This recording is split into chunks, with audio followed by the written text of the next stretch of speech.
Alhamdulillahirabbil alamin.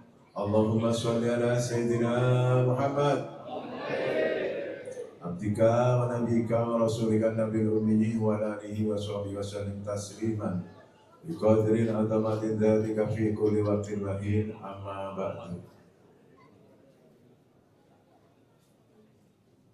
Sudah sepatutnya kita sekalian memanjatkan rasa syukur kehadirat Allah Subhanahu wa taala karena di malam hari ini kita semua ditakdirkan untuk hadir di sini, untuk berselawat, untuk mengaji, karena semua itu atas kehendak Allah Subhanahu wa taala. Kita hadir dalam keadaan sehat walafiat. Selanjutnya lantunan salawat serta salam selamanya kita haturkan kepada junjungan kita Nabi besar Muhammad Sallallahu Alaihi Wasallam yang telah mengantarkan kita dari alam kegelapan menuju alam terang benderang, yakni agama Islam. Ibu Sunasih dari Sleman, ucapan terima kasih disampaikan Abah Sulaiman atas kehadiran para jemaah. Semoga kehadiran para jemaah dijadikan amal yang diterima oleh Allah Subhanahu wa taala. Juga beliau minta maaf apabila ada hal-hal yang kurang berkenan, mulai dari tempat atau yang lain-lainnya. Memang sudah zamannya akhir-akhir ini semua berkata bahwasanya bangsa ini dalam keadaan tidak baik-baik saja. Kemarin kita dengar jaksa yang kita banggakan akhir-akhir ini ditangkap KPK. Oleh karena itu marilah kita hadir di sini tetap istiqomah, selalu dan selalu berdoa untuk bangsa tercinta ini, bangsa Indonesia.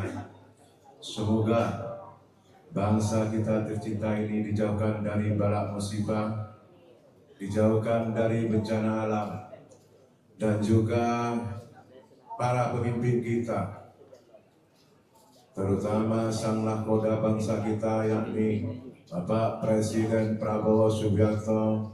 Semoga beliau mampu mengemban amanah dari Allah Subhanahu wa taala untuk menjadikan bangsa ini lebih baik. Juga kita berdoa untuk beliau mulai dari wakilnya Bapak Gibran Raka Buming Raka dan seluruh menteri-menterinya, mulai dari tingkat pusat sampai tingkat desa. Semoga semua yang mendapatkan amanah dari Allah betul-betul mampu mengemban amanah dari Allah Subhanahu wa taala untuk menjadikan bangsa ini lebih makmur dan sentosa. Marilah acara ini kita mulai dengan doa bersama. Semoga apa yang kita harapkan yang telah kami sebutkan dikabulkan oleh Allah Subhanahu wa taala dengan satu ucapan lillahi ta'ala al-fatihah.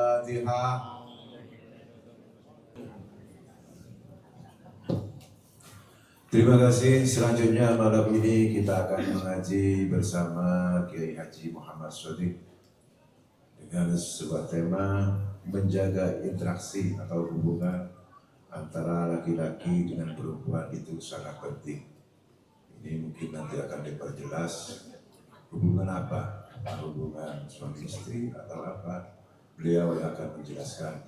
Dan mudah-mudahan ilmu yang akan disampaikan beliau menjadi ilmu yang barokah manfaat bagi kita sekalian.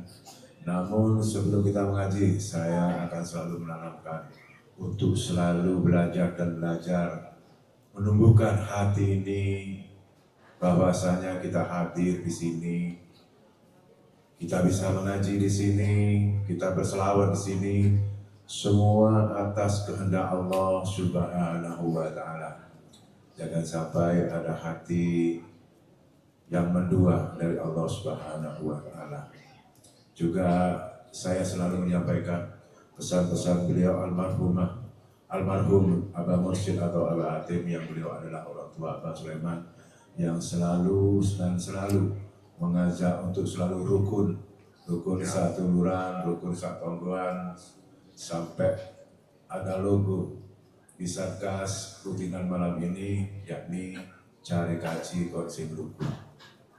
Dan juga beliau Abah Sulaiman selalu menegaskan kepada saya bahwasanya setinggi apapun jabatan kalian, setinggi apapun ilmu kalian, jika kalian tidak berakhlak maka kalian akan menjadi hina. Semoga semua yang hadir di sini, khususnya adik-adik, nantinya menjadi orang-orang yang punya akhlakul karimah. Marilah kita mengaji, tolong HP dimatikan dulu. Mudah-mudahan ilmu yang dituturkan sampaikan beliau menjadi ilmu yang barokah manfaat. Allahumma sholli ala Sayyidina Muhammad. Assalamualaikum warahmatullahi wabarakatuh. Alhamdulillah, wassalatu wassalamu ala rasulillah Sayyidina wa habibina wa qurrati a'yunina Muhammad ibn Abdillah wa ala alihi wa sahbihi wa mawalah, amma ba'da, fala hawla wa la quwwata illa billahil aliyyil fattah. Yang saya hormati para habaib, para kiai, mulai Patin yang duduk di sebelah kanan saya, seluruhnya para habaib, Habib Lutfi, Habib Qadir, Yai Maskur, Wabil khusus Wahidul Bait, Mas Haji Hafil, Pak Taifin. Di dalam sana juga ada Mas Haji Fajar.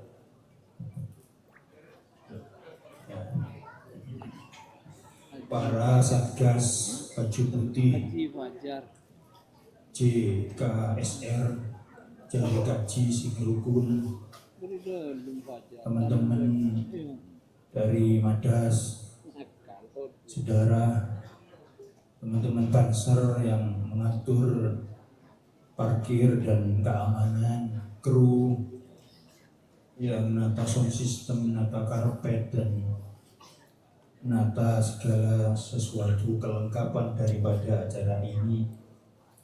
Alhamdulillah kita semuanya bisa berkumpul dalam rangka rutinan pembacaan sholawat, pembacaan tahlil, dan pengajian. Sholawatan, maulidan, nahlili, Abah Atim, nahlili leluhur kita semuanya yang sudah menghadap kehadirat Allah Subhanahu wa Ta'ala.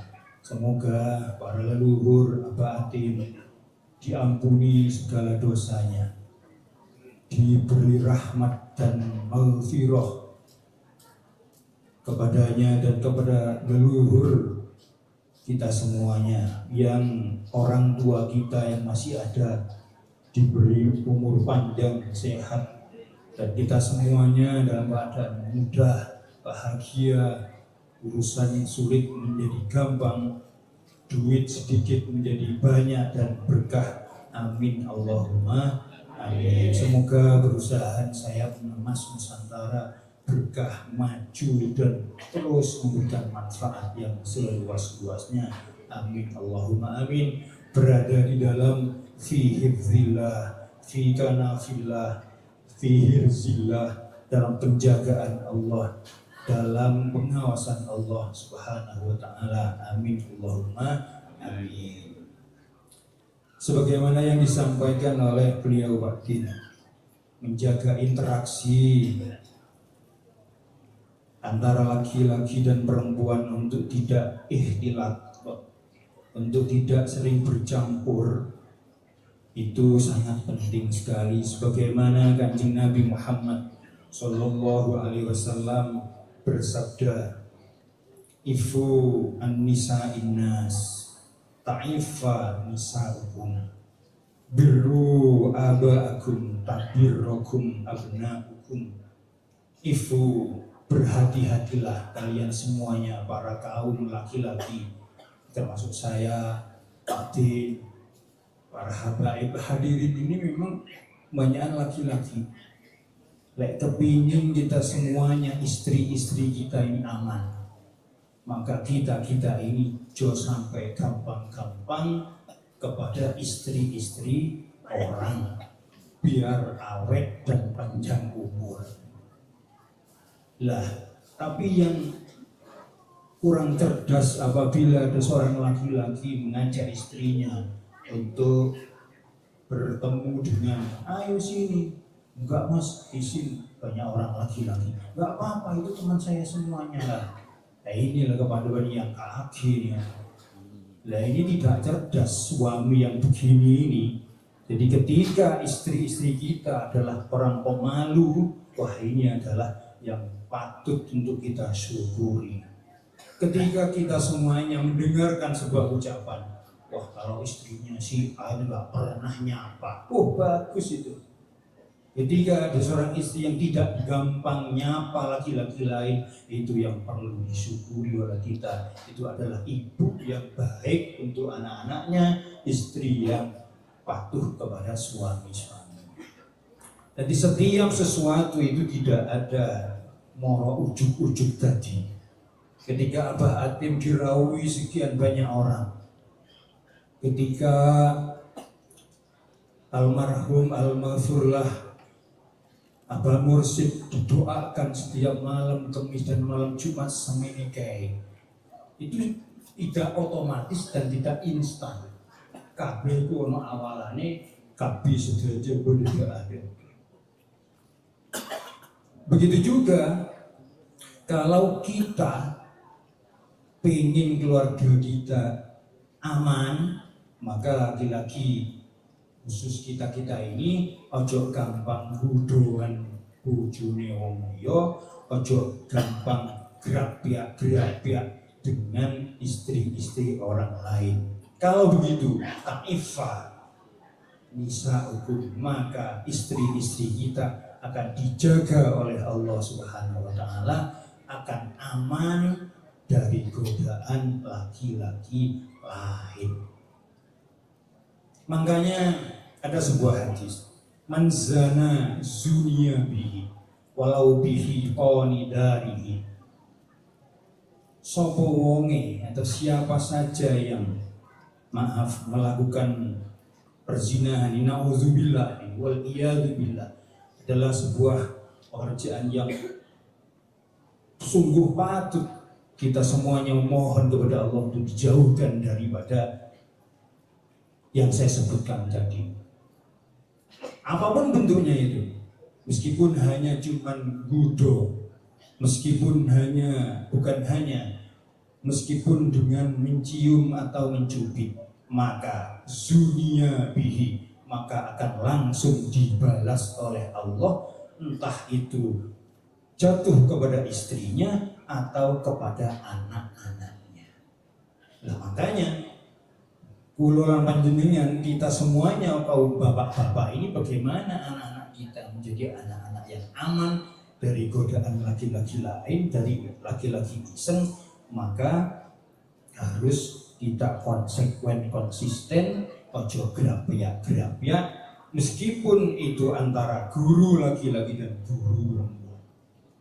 Itu banyak terjadi, maka langsung saja. Pada suatu ketika di dalam kitab Tanqihul Qaul, ada seorang yang tidak percaya dengan hadis ini. Masa toh saya ini raja, penguasa, mungkin ada yang berani kepada anak saya. Coba anaknya diperintahkan kepada pembantunya untuk dibawa jalan-jalan. Tadinya kemarin lusa si penguasa ini pernah melakukan satu interaksi terlarang dengan seorang perempuan lain. Kayaknya di awal-awal perputaran aman, ternyata ketika sudah nyampe hampir masuk rumahnya, tiba-tiba ada seseorang laki-laki iseng, kata si laki-laki, dokinya aja kok nyium anak raja. Kejadian ternyata bahwa hadis ini memang betul-betul, bagaimana mungkin tidak terjadi. Lawang Kanjeng Rasul Muhammad sallallahu alaihi wasallam yang dawuh, dawuh Kanjeng Nabi tidak pernah keluar dari nafsunya, tetapi turun dari wahyu Allah Subhanahu wa Ta'ala. Begitu juga dengan kelanjutan hadis ini, birru aba'akum tabirrakum abna'ukum. Berbaik-baiklah kalian semuanya, berbaktilah kita semuanya ini kepada orang tua kita masing-masing, agar supaya kelak anak-anak kita juga bisa berbakti kepada kita sebagai bapak. Makanya unen-unen atau ungkapan dari orang tua ketika ada seorang anak durhaka, awas meniti contohnya, mesti anak yang durhaka kepada dia. Betul. Ini makanya setiap sesuatu itu ono awalane ada startnya, ada finishnya, ada mukaddimahnya, ada natijahnya. Birru aba'akum tabirrakum abna'ukum. Bahkan kalau panjenengan boso kepada orang tua agar supaya besok anak-anak iso boso atau kromo bicara yang halus, sopan, karena kita semuanya ini memang sopan santun kepada orang tua kita. Nah, ini yang dimaksud, setiap sesuatu itu pasti ada awalnya, toh nanti juga akan ada akhiratnya. Begitu juga dengan abatin. Tidak moro-moro begini, tapi ada sebuah amalan yang memang diterima oleh Allah, dan akhirnya beliau mendapat hadiah setiap malam Jumat, malam Kamis, mendapatkan doa semini kae wong sing hati. Pada satu ketika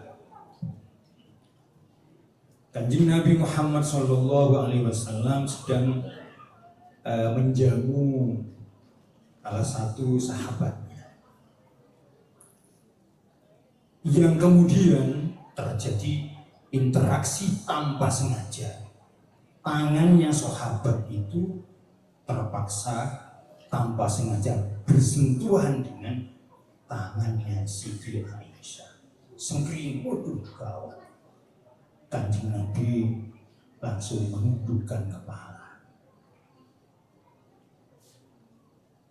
Di samping itu, pada satu ketika Sayyidina Umar bin Khattab radhiyallahu taala anhu mengusulkan kepada Kanjeng Nabi, garwa-garwa panjenengan itu yang ayu-ayu. Lah sing dugi yang datang kepada panjenengan, bukan panjenengan, yang datang pada waktu itu kepada Kanjeng Rasul macam-macam. Ada yang baik, ada yang tidak baik. Mestinya panjenengan harus buat cara. Oh iya, bagus. Lah, kecerdasannya Sayyidina Umar bersamaan dengan kejadian tadi direspon langsung oleh wahyu, turunlah ayat wa idza sa'altumuhunna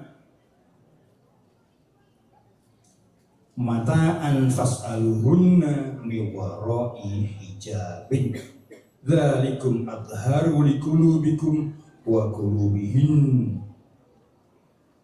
Ketika kalian semuanya ada keperluan kepada dalam Kanjeng Rasul yang kemudian bertemu dengan para garwo-garwo, maka jangan moro-moro langsung selonong, jangan moro-moro langsung maju minta sesuatu, tetapi mintalah di belakang hijab, di belakang pintu, atau ada batas antara yang datang dengan garwo-garwo. Nah ini kecerdasannya Sayyidina Umar, maka ditulis di beberapa kitab, ada Abqariyatu Umar, ada Muwafaqatu Umar. Jadi intelektualitasnya Sayyidina Umar banyak yang langsung direspon oleh Allah Subhanahu wa Ta'ala dengan langsung diturunkan wahyu. Nah ini ada hubungannya erat dengan ifu an-nisa'in nas tadi itu. Sayyidina Umar memang luar biasa. Bahkan beliau adalah salah satu khulafaur rasyidin yang mencetuskan tahun Hijriyah. Dari awal Kanjeng Nabi hijrah dari Mekah ke Madinah itu belum punya tahun. Sampai Kanjeng Nabi sedo belum ada tahun. Sayyidina Abu Bakar naik menjadi khalifah pertama, belum ada tahun. Kalau tanggal sih sudah, kalau bulan sudah. Inna iddatasyuhuri indallahi 12 sahron. Memang 12 bulan itu sudah dari awal dulu Allah menetapkan. Tapi untuk tahunnya, maka pada satu ketika surat menyurat di dalam pemerintahannya Sayyidina Umar, iya gak enak kan duit tahun. Maka kemudian pada waktu itu ditetapkannya tahun Hijriyah, dihitung dari sejak pindahnya Kanjeng Rasul dari Mekah ke Madinah. Allahumma sholli ala Muhammad. Inilah kecerdasan Sayyidina Umar yang sering langsung direspon oleh wahyu. Bahkan sampai-sampai Kanjeng Nabi bersabda, "Laukana ba'di nabiyyun lakana Umar nabiyyan." Seandainya setelah aku ini masih ada lagi nabi, maka Umar itu loh sing pantes tadi nabi. Pun kembali lagi kepada menjaga interaksi itu sangat penting, karena buntut dan apa itu dampaknya sangat luas. Dan tentu apabila tidak dijaga dengan sebaik-baiknya akan berdampak sangat buruk dan negatif untuk kehidupan rumah tangga, kehidupan beragama, tentang keselamatan mulai dunia sampai di akhirat. Maka ayat-ayat itu tadi dinamakan ayatul hijab, ayat yang mengharuskan adanya hijab antara laki-laki dan perempuan, yang kemudian perempuan mengenakan hijab pakaian berukut, meskipun ini soal burqah atau soal cadar ini memang ada perbedaan pendapat. Pun kalau kita kaum Nahdien, kaum bangsa ahli sunnah wal jamaah Nahdiyah ini, pun kita mengikuti mbah-mbah kita semuanya. Dari dulu para bunyai Hashim As'ari juga nggak pakai cadar. Bunyai Wahab Hasbullah juga nggak pakai cadar. Pun itu perbedaan, silahkan yang suka dan silahkan yang tidak pakai cadar, tidak perlu saling menyalahkan. Kerudungnya mbah-mbah kita dulu simpel, sedikit, kadang copot pasang lagi, tidak pakai benik di leher zaman dulu. Lah bagaimana dengan hijab syar'i? Hijab syar'i itu kemarin. Jadi ketika ada stok kain banyak, kemudian iki gaya hijab syar'i kemarin, kain jenapek, akhirnya desainer ulung panggil gaya hijab sing kode kayak Batman. Engko stok kain saya ini biar laku. Oh ya, akhirnya gaya hijab namanya syar'i, semuanya hijab syar'i, Pak. Bukan enten sing kemudian yang ini syar'i, yang lain konvensional, bukan. Ghairu syar'i, bukan. Jadi kalau kita kemudian condong kepada akhirnya otomatis nyalah mbah-mbah kita dulu yang hanya berkerudung saja. Lah jilbab itu pun kemarin menurut sejarahnya kan, sejak revolusi Iran yang tahun berapa itu moro jilbab rame dengan desain-desain macam-macam, akhirnya kemudian dengan segala bentuk modelnya terus berganti-ganti dengan peningkatan yang bermacam-macam. Ya, inilah penting untuk kita jaga sebagai kaum laki-laki, biar keluarga kita selamat, istri-istri kita selamat, anak-anak kita selamat, tidak ada imbas daripada kelakuannya kita sebagai bapak-bapaknya. Amin Allahumma amin. Qad aflahal mu'minuna alladzina hum fi sholatihim khoshi'un. Sholat sekarang. Sungguh sukses besar orang-orang mukmin yang bisa melaksanakan sholat dengan khusyuk. Khusyuk itu penting. Untuk bisa mendapatkan sholat yang sempurna, maka syaratnya harus khusyuk. Pada satu ketika, ini cerita, masih imut nih Mbah Kiai Abdurrahman Wahid nih, Gus Dur nih. Pada satu ketika ketemu dengan seorang pelawak nanya Komar, Mar sini Mar. Ya Gus, akutnya. Mar, kalau kamu sholat itu di masjid itu yang pinggir jalan itu, ketika ada bis lewat ngebelin, kamu dengar nggak Mar? Dengar Gus, kamu itu nggak khusyuk Mar. Komar bilang, iya Gus, jalan kok Gus, aduh jemil untung. Pun Gus Dur sudah nggak menghiraukan, bicara dengan yang lain. Loh, ternyata 1, 2 bulan, 3 bulan yang akan datang ketemu lagi. Loh, Mar, kamu? Iya Gus. Ngobrol. Ditanya lagi, Mar, kalau kamu sholat di pinggir jalan, ternyata ada truk lewat, ngebel, waduh, kamu dengar nggak Mar? Komar bingung. Ini kalau saya jawab dengar, dia nggak khusyuk aku ini. Nggak dengar Gus, waduh belum kamu marah. Bener Gus Dur, jadi ngebel sejua Pak. Rani ngewe iso tak ngidin. Karena kehusuan kula lan panjenengan sedaya niki sesuai dengan kemampuan kita masing-masing. Beda dengan zaman dulu. Ketika zaman para sahabat, ketika terkena panah yang menancap dalam tubuhnya dalam sebuah peperangan. Padahal waktu itu belum ada bius. Jadi bagaimana cara mencabut panah?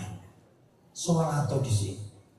Ketika dia dalam keadaan sholat, maka dicabutlah panah yang sedang menancap dalam tubuhnya. Gak kerosok seperti dibius. Apa yang menjadi ya bius total? Karena dia sedang dalam keadaan sholat.